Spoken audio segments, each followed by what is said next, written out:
Hello, everybody, and welcome back to Martech Masters. I am here today with Rand Fishking. You might know him as the founder of Moz, of course, a great inspiration for everybody in the SEO world, and much more than that.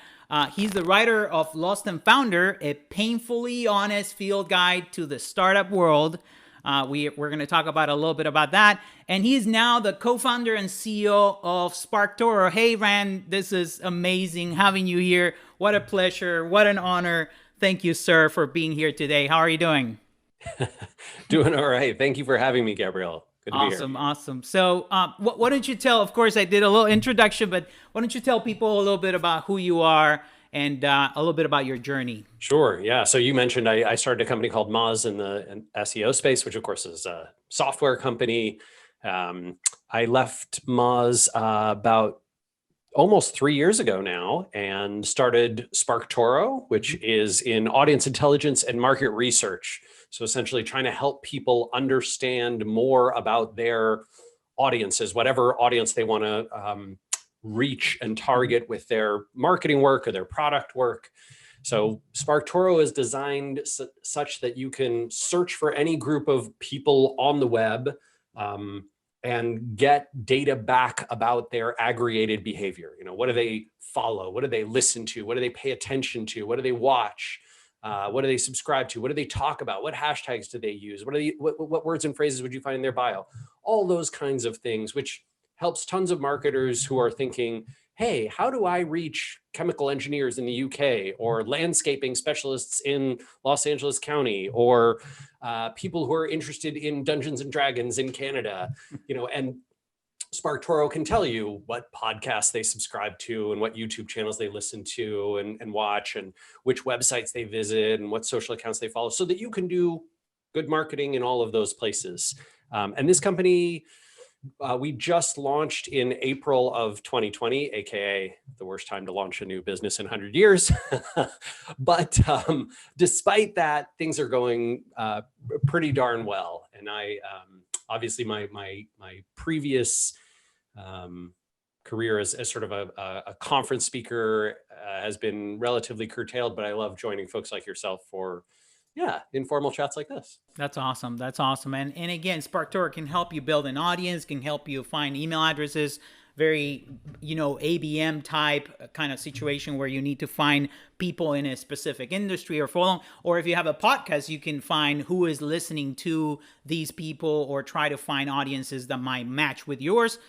Even for SEO, I was thinking, you can do some research and then connect with the right people at the right, companies that might link back to your website. So that it looks like SparkToro can help a different array of marketers out there, right? Yeah, I mean, to be totally honest, I think there's a small but substantive subgroup of our customers who are in primarily the sort of content marketing, SEO, link building world. And they use SparkToro especially to do things like find podcasts to pitch, because many kind podcasts like yourself, right, when you have a guest on, that also comes with, a link and a reference to their work. And, here's an article we discussed and those kinds of things. You'll go and pitch an outlet on coverage in a sort of digital PR way. Mm-hmm. That'll come with, again, a link and a reference and those kinds of things really does help with SEO. Of course. So, of course, we want to dive into, the Martech Masters started. I don't want to go through the whole history, but we started in the middle of the pandemic. We did other, video series and podcasts before, but Martech Masters was born with the pandemic. So last year we focused a lot in how businesses were evolving and adapting and things like that. But we realized that the best episodes were all about passionate people, making it happen and how you drive that passion and you make, create a great brand and you make your business grow and you help your customers. So of course, we're excited to dive into all the passions that you have, your SEO passions, your creating amazing content, Whiteboard Fridays and all that stuff. But before that, let's talk about your personal passions. So what drives you? What are you passionate about? Of course, we know you cook a lot, Your wife definitely sells you as the most amazing cook and beautiful cook in the world. So that's great to have someone that does that. But other than that, what are some of your personal passions out there? I'm a huge fan of great storytelling. So I love consuming great fiction, whether that is whatever it is, comic books or television and movies, video games, literature, all that stuff. I love well told stories. I think fiction has a power to give people empathy for situations that they themselves might never be part of, and that is one of the most beautiful parts of being a human being is Yeah. is being able to empathize with others and feel their pains and their losses, their regrets, their triumphs. I am also I am quite passionate about the food and beverage world, so I love to keep practicing my cooking and drink making. Um, I am uh, yeah, I like games. So escapism is a part of that, and I think Nice. that fits in with kind of the storytelling stuff.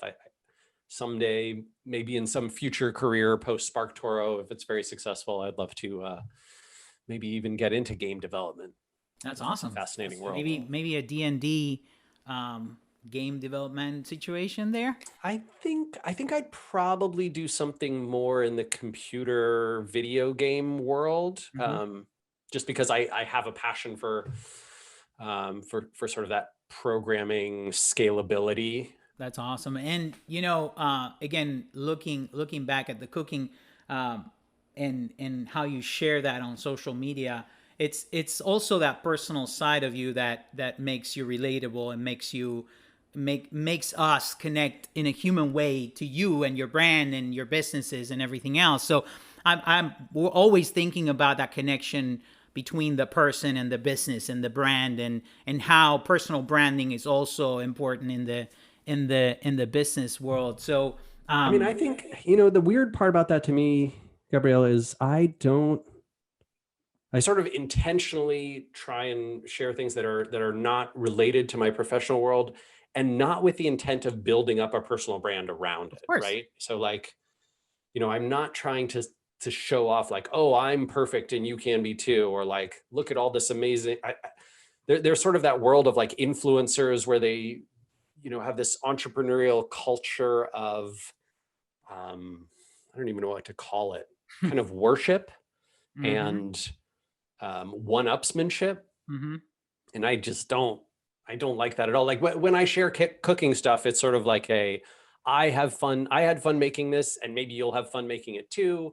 And if not, you can have fun, sharing along in this story with me. And does it Definitely. have anything to do with my business or like why you should follow me? No, it's just I authentically am having fun. Would you like to have fun with me? Let's have fun together, right? And that's why it works, because it's authentic and it's relatable and it connects. And I'm not saying people should create a persona around Sure, them yeah. and share the beautiful pictures of the what they did that weekend, but it also shows the human side of things. And it's interesting to connect the personal passion with business passion, because of course we know you're super passionate about your business. You've been out there. You're always doing, with Whiteboard Fridays at Moss. You went out there and you taught everybody. And passion is definitely something that we saw from you. You wrote a book which shows your passion and how through the struggles of building a business without the money, without going to college, like all that stuff,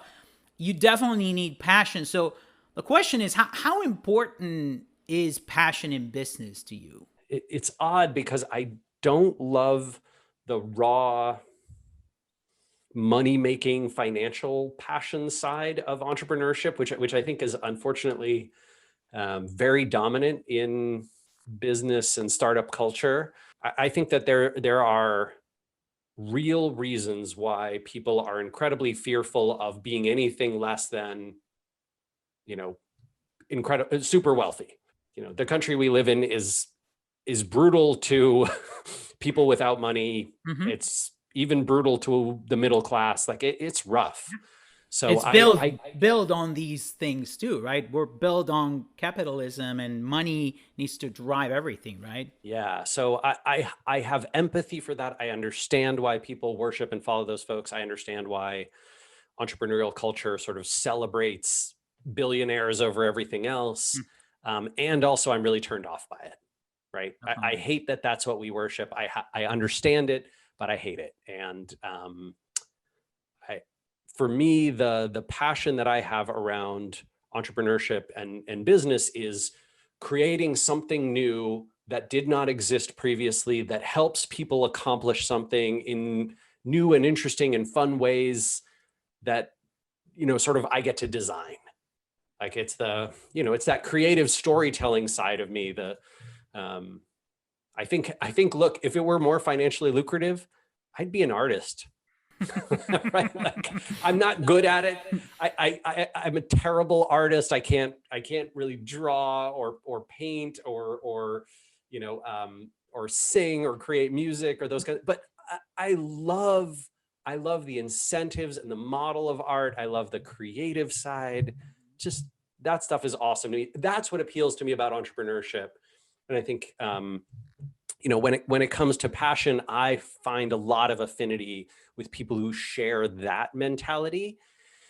And also, if I have a ton of passion for wanting to change the culture around this. So I would love to imagine that in the twilight years of my life, maybe we live in a world that is less brutally capitalist and much more um, sort of leverages the great parts of capitalism, which are everybody gets to do the thing that they're interested in. And if it's useful to society and people want to pay the money for it, like there's that freedom. I Mhm. love that freedom of capitalism. Like that's the beauty and appeal to me. And then also, if you don't want to create things or circumstances dictate that you are in a rough spot, the enormous wealth that our society has created protects you from having whatever health problems, and no one takes care of Definitely. you, homelessness, and you have no place to live. Like we're too rich for that. We've moved way past that. Like this is not the 1700s. We should be in that world. So that's another sort of aspect of society. I don't know how America managed to brand socialism as a negative thing when it's clearly super awesome if done well. Like everything else, like capitalism sucks when it's done badly. Oh, it's great when it's done well, Yeah. right? Like socialism, same thing. Great when it's done well, terrible when it's done badly. Yeah. And it doesn't have to be name anything. Yeah, you don't have to call it. You don't have to apply labels and all this stuff, right? Take care of people regardless of whether they deserve it. That's it. We are one people. We are And one as people. one people, we should be taking care of each other.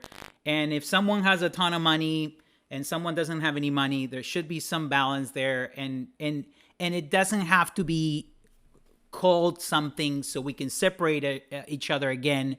Let's unite and find solutions. Like you said, we're so smart and we're so rich.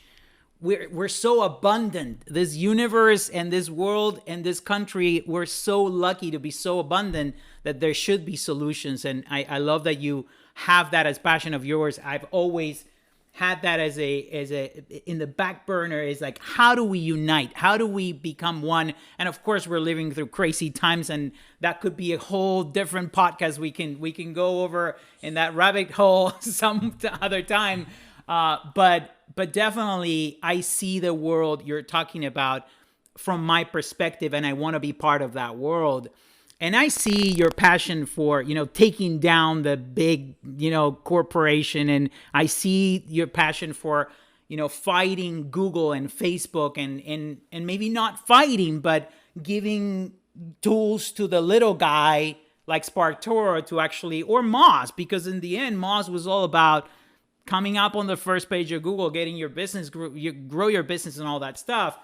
So how do you take down that big guy? I was not going to ask you this, but it's definitely who you are. That passion, I see that passion every day. How do you fight such a big force like big corporations shifting and crafting society around us? Yeah, I think there's three things that we get to do. So as individuals, we can choose to reject the narratives that we are being fed about, the division between capital and labor, right? Mm-hmm. So like we can recognize, oh, I see that for the last, whatever, 40 or 50 years, wealthy individuals and corporations have sort of used their power and influence to make us believe things that are probably untrue, that shift our mindset, and therefore we can change our own behaviors around what sorts of politics we support and how we vote and how we act in our communities and where we buy from and all those kinds of things. And also we can be cognizant that individual action, as fulfilling as it might feel in the moment, is not going to make a dent. Mm-hmm. Right? Like you and I and everyone who listens to this podcast and 10,000 other people can all go and do those things, and it will make just really no difference. And so collective action, right? The second thing is also important, right? That we need to think about, hey, how do we hold powerful people and corporations accountable for things that are negative externalities on society? Mm-hmm. And that we have a tool to do that. It's government. Definitely. Unfortunately, there's a large segment of society, regardless of political belief, right, or sort of spectrum belief, who think that government can't do that. I disagree. I think it can do it. We just need to elect good people and give them the right sorts of tools and power and incentive and remove the negative incentives.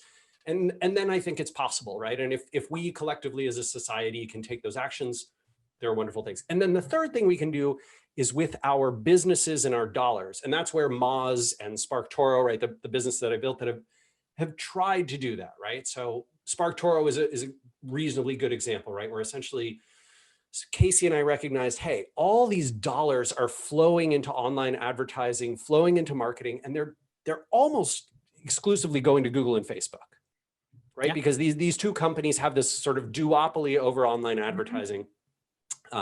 It's not quite a duopoly. It's like 65% market share between the two of them, but still, huge dominance.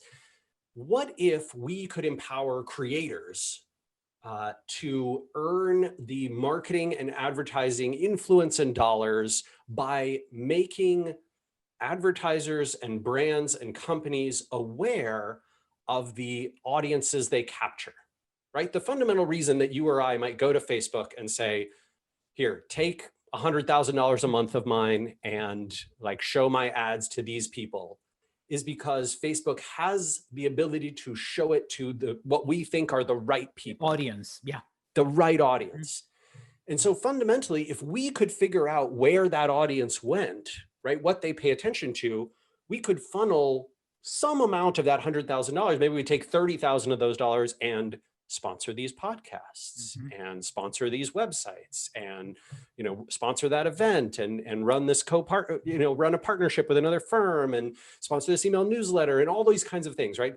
Good marketing things. And what that would do is create more equality and equity in the ecosystem, right? We empower more creators because they can now fund their businesses that attract these audiences. And we reduce the dominance that Facebook has over capturing everyone. To my mind, that's a really beautiful thing. It's a really good thing, right? If you want to have a healthy economy, a great capitalist world, you want lots of small and medium businesses. You do not want a few powerful corporations and people.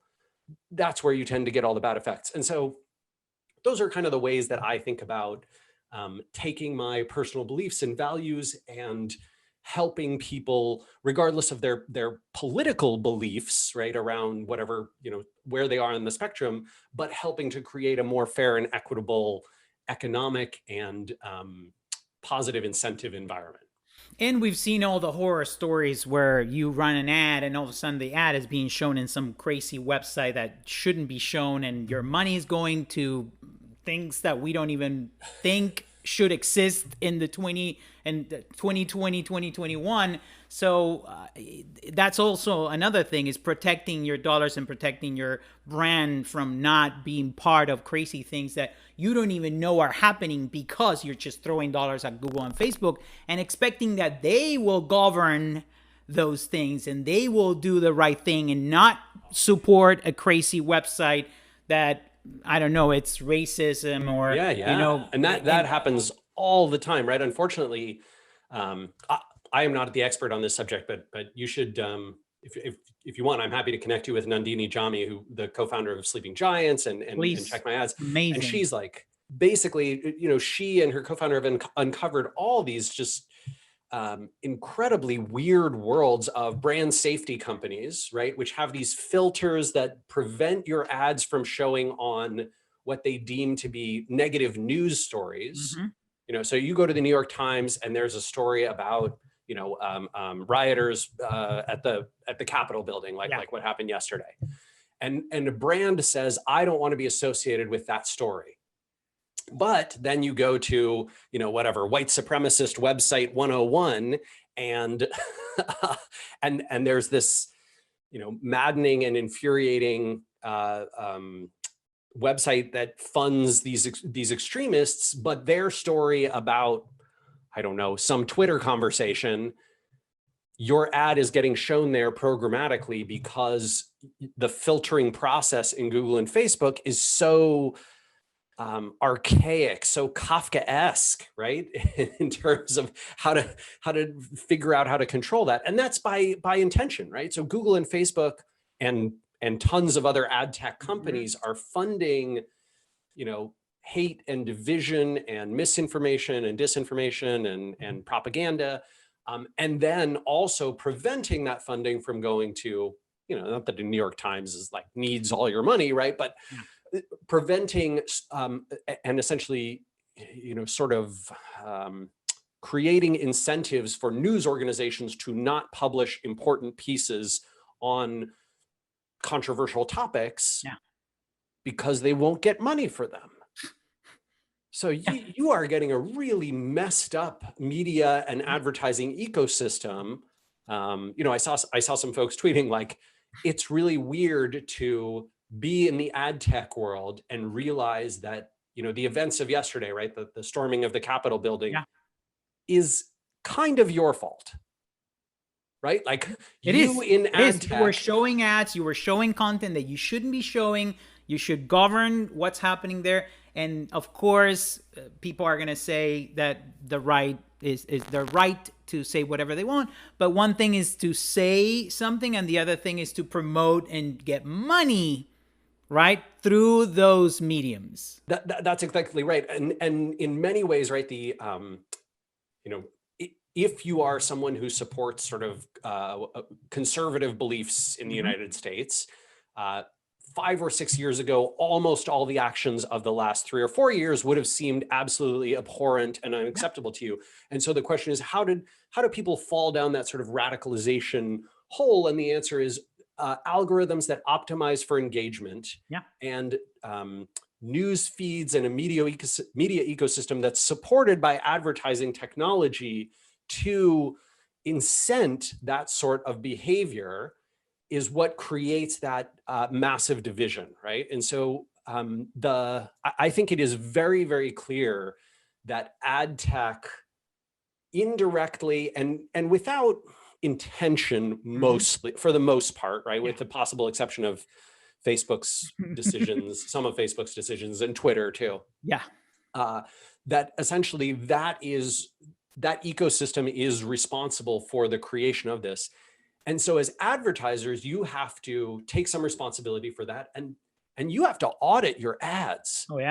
Right? So if you are not regularly auditing your ads, it's not just that you're funding bad stuff, you're also wasting those dollars. You're wasting everybody's dollars, again, which could be generating more business, and you could have happier customers that put more money in your network at the same time that you're doing the right thing by not showing things that will break America, right? Like at the end of the day. I mean, it just does not make sense if you're a cybersecurity startup and you have some new data protection product and you go and audit your Google advertising account and you're like, why are we on the white supremacist site? Is that what we want? Is that good for our brand? Will we reach the relevant folks there? And if we took that money away from that place and put it toward another source of marketing and advertising, could we earn a better return on investment? And the answer is absolutely. Of course. But Google Google's goal is to create that ad slurry, right? Yeah. Sort of the slush of bad sources, negative stuff, and then hide it in this, along with all the good stuff. And unless you are an extremely cautious advertiser who's regularly auditing, you're not going to see it. No. The same thing's true on YouTube. The same thing's true on Twitter. The same thing's true on Facebook. Yeah. So this is both a return on investment and a brand safety and a how are you funding the world and a what are your beliefs and what you want to promote. All of those are tied together. And when you were talking about Google doing that, I had to breathe for a second because it was like, oh, why are we doing this, and how can we change this? But you're right. It's like they give you enough so you keep going, and they make you enough clicks, enough visits to your site. So why wouldn't you keep putting money on it? But I like the concept of the what you call it, the slurry. Yeah. And it is. You have no idea where your ads are being shown. And as long as you get some leads, everything's good, right? Well, it's not that good. And again, I would love to have a 5-hour conversation about this, because it's like, wait a minute, is my dog Fifi in this mystery meat? I think she is. They ground up my own dog and put her in here, right? And now I'm eating it. And that's that same phenomenon, that sort of factory farming problem of online advertising is affecting almost every advertiser. And this is not just true in display and retargeting and brand ads. It also happens in pay-per-click, right? With search marketing advertising, definitely. where slightly differently, right? Because folks are going to Google and searching for terms and phrases that you probably don't want to rank for. Yeah. But because Google hides that data, you're not going to see it, right? You're going to essentially see, I see that lots of people searched for a whole bunch of query terms and they came to my website. And unless you're auditing those query terms, you're not seeing the ones that are largely irrelevant, are dragging down your ad quality score, are dragging down your click-through rate, are dragging down your conversion rate, and are making the rest of your ads cost more. Yeah. And so you can actually reduce your advertising spend and bring up your conversion rate by doing this auditing process. Folks like Seer Interactive, Will Reynolds, have written very passionately about this, have released tools around this. And then in response, Google has started pulling that ad data, right? They've like tried to pull away the keywords that send, so that they can hide in the ad slurry, so they can hide the words and phrases that you would use to be able to make your advertising better. And this has actually made it such that it's pretty smart to go advertise on Bing so that you can see all those keywords and then pull them out of your Google account, which is just, what a ridiculous runaround. It's crazy that people have to do that. But again, who defines intent, right? Google is defining the intent. Like, I go and search something, and if I search for trailer homes and they show me a $5 million home ad, they're defining the intent as someone looking for a house. Like, how is that defining me as the right audience for that ad? It makes absolutely no sense. And we have to add those negative keywords every time. It makes no sense. Every time. And Google does this because they are incented to do it, right? Their algorithm, their ranking algorithm, clearly would never show you that $5 million home. They know in the organic results. Yeah, they would never show that because that's not the searcher intent. But they are happy to put it in the ad results because they know that will drive up the advertising price clicks, right? And show quarter over quarter growth to Wall Street. Very, very frustrating, right? And because they have a monopoly on search, 90% plus, there's not options, right? Nope. You can't go somewhere else and get that search traffic. And this is why I think it's so important for companies like SparkToro to exist, so that advertisers and marketers can, the ones who are creative, the ones who are thoughtful, the ones who have,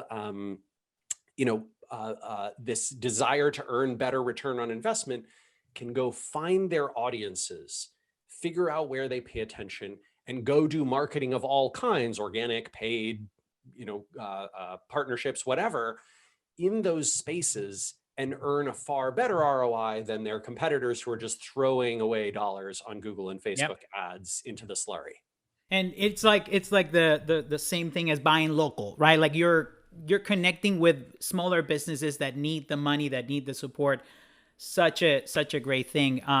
Going back to the Google conversation, I had to breathe again, and I really appreciate you empowering people doing this on a regular basis. And people have no idea, every time we take on a customer and they're doing pay-per-click, they're wasting half their budget. Like this, we can literally get half their budget applied to something else, and that happens constantly. So yeah, and I think it's a really exciting thing to imagine, investments like SEO, content marketing and strategy, digital PR, an event strategy, all those kinds of things are long-term. Like you make the investment, 6 months, 9 months, 12 months, they start really paying dividends and building that flywheel for you. The challenge for a lot of companies, and you know this better than anyone, is finding that initial budget to be able to make that investment. Yeah. And this is where pulling out of the slurry, right? Auditing the slurry and getting your dollars into these longer term flywheel models that don't rely on some external provider like Google or Facebook, don't rely on paying for each separate, impression and visit and conversion. That's where the magic happens. And right? That's owning your audience. At the end of the day, you own your audience. You've talked about it, of course, with Chris Savage, your personal friend and amazing CEO of Wistia, one of our most beloved partners. And at the Brandwagon episode, you talked about how you could invest in those long-term strategies, build something, and that will not only bring visits to your website and leads, but also it builds a brand. And this is such a great segue to our next conversation, which is building those brands. And we're very passionate about building brands through brand affinity marketing, again, driven by Wistia and what Wistia has been doing for years now, creating things like this, creating podcasts and video series and places where we can have connections, human connections, and bring more people that think like us, that want diversity in the world, that want the world to be one, and that love cooking on typewriters or just being great marketers, right? And building that slowly but steady. You did this for years at Moz, and Whiteboard Friday is now an institution, and probably it shows people how to do it, right? Like you've done it, and now Moz continued it over many years. I know it was a mistake, not a mistake. It was like, I want to save some time writing, right? Like on Fridays, I think I heard you said, I don't want to write every day, so I'll do a video. It's easier for me. And then that thing became, the number one, not only brand affinity marketing aspect, but also content creation and driver of business. So when did you realize this was going to be impactful? Because I think that question, I don't want to ask you the same question that everybody asked, which is like, how do I convince my boss to do, like, we've already gone through that many times. You have to have people that really believe in these things and getting that budget, as you mentioned. When did you realize it was impactful? I think that could help people understand the connection between brand affinity and brand and what you create over time, and then connecting the dollars. It's also, you can't measure everything. So how do you connect the dots between that passion in the brand and business? To be honest, some of it is pure intuition, right? So some of it is, I take on faith that every week when I'm recording this video series, I'm getting a little bit better. I see a little bit more traffic. Sometimes it goes down and then it goes back up again. When I go to conferences and events, I know that the organizers invited me because they've seen me on video. And so they think, oh, this person is reasonably competent standing in front of a crowd if they're reasonably competent standing in front of a camera. I know that they talk about these sorts of things, and so right, they're going to be a good match for that. And then we could see the brand affinity that came from watching a video was much higher than someone who read a blog post, right? So looking at visit path before conversion was a good way to do that. But in those early, probably those first 2 years, I'm not sure we were doing those analyses. It just felt right. In a lot of ways, it was one of, I think anytime you are making a long-term investment like that, it has to have these elements of relatively easy to invest in and get better at each time, right? And the video certainly was. It was, an hour of my time, maybe 90 minutes of my time once a week. Is that something I can do? Yeah, right. And does that start to build up after 100 hours, 2 years of doing it? Absolutely, right? If you watch the early Whiteboard Fridays, you'll like, that guy's terrible. What is he doing? He should not be on video. But if you watch him from 2010, 2011, 2012, pretty good. Like, he's getting good, right? And that is the way I think about brand building and content marketing, content strategy, the way I think about building any sort of marketing flywheel is it is a lot like building muscle, right? You go to the gym 10 times every, three times a week for 6 weeks. And you're like, gosh, I don't feel any different. I look in the mirror, I don't see any change. After 2 years, you see the change, you feel the difference, right? Your body is different when you get out of bed. Like it's just a different sort of phenomenon. I don't actually go to the gym, but me neither. But great analogy. Yeah, but it's like it's that same kind of thing, right? You start eating healthy, or you're doing your physical therapy. Yeah, or you are whatever. You're taking care of your dental health, and suddenly, like the next dental visit, they're kind of like, oh yeah, not so bad this time. It's that sort of thing. It's the small, ongoing consistency of investment that builds up over time. And I think when you can, convince your team, your manager, your client that that's the way it works, sometimes you can't do it yourself. You have to have someone else convince them. Yeah. Sometimes you have to show them their competitors doing it. And that's what gets them over the hump. And sometimes you won't convince them, and you just got to walk away and find somebody else to do it. Definitely. So do you think that small businesses can do this too? Of course, a big brand, I get it that when you started it, Moz wasn't the monster that it is today, but do you think small businesses can also use brand affinity and brand affinity marketing through video series, podcasts, and great content to actually build a brand and build a micro audience of lovers of the brand? Is that possible for small businesses? It's possible, but only if it resonates with you. Like when I talk to business owners, especially small, medium-sized business owners, what you cannot expect as a marketer is for them to, see a video series and be like, oh, okay, I should invest in video. Or see a content series and be like, oh, okay, we should make a content investment. You have to find something that actually resonates with them already. Something that they feel like, I love getting on the phone and talking to our customers or seeing our customers in person. Okay, that's special. We're going to turn that into a video series or a podcast or a content series. Call people in camera and we're going to record the whole thing and it's going to be beautiful.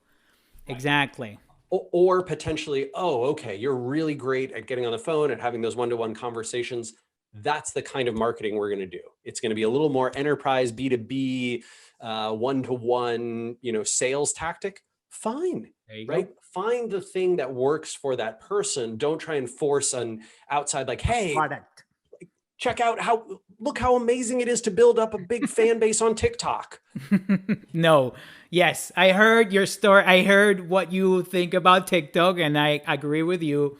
It might be great for some marketers, but I agree that it's not the most consistent, valuable channel for businesses to actually put their. I worry a little bit about, I would say both TikTok and Snapchat as long-term affinity builders. And I also worry about just in general, making any social channel your primary audience attractor. Mhm. You know, as we've seen, you know, whatever, 10 years ago, I knew tons and tons of businesses who had built these huge audiences on Facebook. Yep.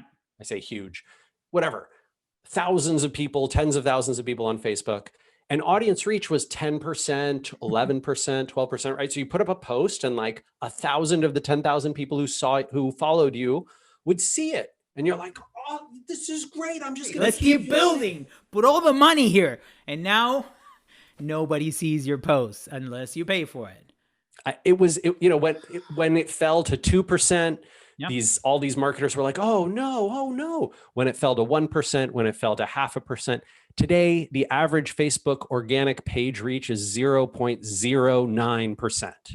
Own your audience, which by the way, you can never own it. Just own the, have email addresses that you can connect with. Website and email. Send people to your website, have their email, and then do amazing content so they want to come back, right? At the end of the day, that's all about creating audiences that actually like your content. So again, I love all of this, and I love how you see it as a long term, and the whole dentist analogy makes so much sense. We're gonna get a bunch of dentists now interested in Martech Masters. I love that. Not our best audience, but great. But now, any brands you see out there doing it right, and of course, there's a ton of huge brands.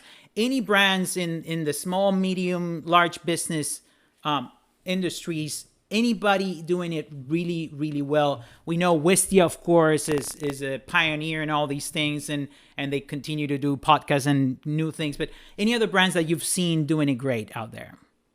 Yeah, I am always inspired by folks who are doing very different kinds of marketing. Mm-hmm. And one that really impressed me, especially during the pandemic, there's a company that's located here in my hometown called Savor Seattle. Okay. SAVOR, Savor Seattle. And Savor Seattle offered tours of the Pike Place Market. Pike Place Market is sort of this, relatively well-known landmark in Seattle. If you ever, come to the city, everyone here will be like, oh yeah, you gotta go visit the market, see all the stalls. It's a historic institution and a tourist destination, and it's a place where a lot of people actually do all their grocery shopping. Savor Seattle, of course, once the pandemic hit, market tours, that is not going to happen. There's nothing, right? And the owners there saw all these small businesses, farmers, stands just getting shut down. They were basically just going out of business left and right. So they completely changed their model and basically did this product and partnership led marketing effort, where they said, we are going to assemble gift bags and boxes and deliverables and like things that you would send to people for all sorts of reasons, things that you would buy at home to consume and eat during the pandemic while you're in quarantine. And you're going to be able to order those on our website. And we're going to do marketing through primarily our email newsletter with updates about, getting all this content about the providers themselves and partnerships with each of the different food creators, so that all of them have the incentive to drive people to our site because we're the way that you get their product, delivered to you. Amazing. Kind of like a Butcher Box or some of those brands that are doing delivery, but in a localized and bringing the farmers and bringing community, which was all and beautifully dissolving. packaged, right? Like really, it's the experience of going to a farmer's market, a big farmer's market, and like buying 15 different things from 15 different providers all at once and getting that delivered. And so, yeah, a lot of it is gifting. A lot of it is, people eating stuff at home, but the product, the marketing intuition that they had around, hey, if we package this right and we do this partnership with all these folks, we can transition our brand into being huge. They just got acquired, by the way. Of course. Another Seattle company called Homegrown acquired Savor Seattle because they were like, oh my God, they were sold out of almost every gift box, almost every time I visited their Amazing. website. Like, so all these providers, right? Hundreds of small businesses are supported by their effort. So I love that. Wow. And also all those hundreds of small businesses are pointing people back to Savor Seattle because that's how their bread is buttered. So good. And again, we're one helping the planet. It connects with all that stuff too. It's helping people and their businesses and their families and all that stuff. I wish we could Big like PR push, right? So if you visit Savor Seattle's website, you'll see that they essentially leverage the storytelling aspect of what they did to earn tons of press and praise, which is really smart, right? What they did is essentially, it's sort of the Sparktoro methodology. It's go figure out where your audiences pay attention, right? Their audiences pay attention to things like TripAdvisor and Yelp, sure, on the broad sense, but Sunset Magazine and the Travel Channel and the Seattle Times and Frommer's and Sky and Pop Sugar and the local news station and Cosmopolitan Magazine and Seattle Magazine. Blah, blah, blah, blah. That's where our audience is. How do we get coverage there? Wow. Oh, well, if we do these things, they will cover us. That's awesome. That's amazing. So, Rand, this has been amazing. I could talk to you for 50 hours and I would love to continue these conversations. But I want to ask you, first of all, we want to make this a place where we create more diversity, inclusion. This is one of our company goals this year. And, one of the things that we realize is not just about hiring diversity, or just HR or just customers, which is, it's happening and it's great. It's also asking people like you, do you know anybody that doesn't get enough attention? Or you mentioned that Nandini and I think that would be awesome. But I would love to connect you, Gabriel. It'd be my honor. I know dozens of great folks, who fit the profile. I think I saw someone humorously refer to, if we're going to call whatever, women and people of color diversity hires, then we have to call straight white dudes homogeneity hires. And I was like, okay, so I am happy to be a homogeneity guest for you.